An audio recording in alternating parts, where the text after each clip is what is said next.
راکھ سے ہم اٹھتے ہیں، ملبوں سے ہم بولتے ہیں، یہ ہے فلسطینیوں کی آواز۔ فلسطین خون کے آنسو رو رہا ہے، غزہ کا درد صرف خبر نہیں، نہ ہی ہیش ٹیگ سے یہ درد کم ہو سکتا ہے۔ غزہ کی گلیوں میں روز خون بہتا ہے اور ہر روز امید مرتی ہے، لیکن دنیا سو رہی ہے۔ کیا غزہ کے بچے کل کے امن کا سورج دیکھ پائیں گے؟ کیا غزہ کی آگ بجھ پائے گی؟ اسرائیل نے فلسطینیوں کے خون کی ندیاں بہا دی، گھروں کو زمین بوس کر دیا اور فلسطینیوں کو بے گھر کر دیا۔ اسرائیل کی حسرت ختم کیوں نہیں ہوتی؟ اسرائیل یونائیٹڈ نیشن اور عالمی عدالت کے احکامات کی تعمیل کیوں نہیں کرتا؟ اسرائیل نے فلسطین کے علاقوں پر کیسے قبضہ کیا؟ دنیا اس کا کیا حل چاہتی ہے؟ اور انٹرنیشنل کورٹ آف جسٹس نے فلسطین اور اسرائیل کے معاملے میں کیا فیصلے دیے؟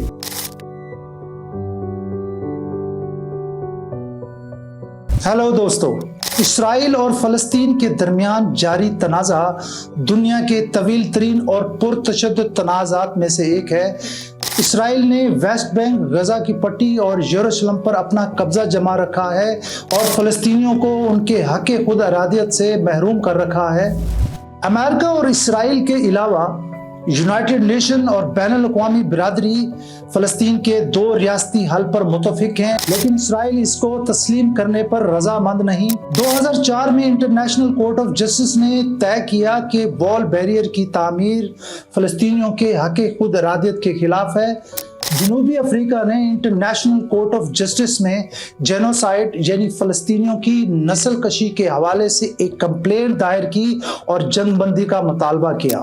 جولائی 2024 میں انٹرنیشنل کورٹ آف جسٹس نے فیصلہ کیا کہ اسرائیل غزہ کی پٹی اور ویسٹ بینک پر غیر قانونی طور پر قبضہ کیے ہوئے ہے، اور انٹرنیشنل کورٹ آف جسٹس نے یہ بھی فیصلہ دیا کہ قدرتی وسائل کی ایکسپلائٹیشن اور اسرائیلی بستیوں کا قیام بین الاقوامی قانون کی خلاف ورزی ہے۔ اس تنازع کی ابتدا ایک صدی سے بھی پرانی ہے۔ اسرائیل اور عرب ممالک کے درمیان جنگوں کا سلسلہ اب بھی جاری ہے، اور اسرائیل نے بیشتر علاقوں پر اپنی جارحیت کا بھرپور مظاہرہ کیا ہوا ہے، اور اسرائیل غزہ کے بیشتر علاقوں میں اپنی بھرپور جارحیت کا مظاہرہ کر رہا ہے۔ اس تنازع کی ابتدا زیونزم سے ہوئی۔ زیونزم ایک سیاسی تنظیم تھی جو یہودیوں کی فلاح و بہبود کے لیے قائم کی گئی تھی۔ 19ویں صدی کے آخر میں تھیوڈور ہرزل نے زیونزم کی بنیاد رکھی، جس کی قیادت بعد میں چیم ازرائیل ویزمن نے کی، جو اسرائیل کا پہلا صدر بھی بنا۔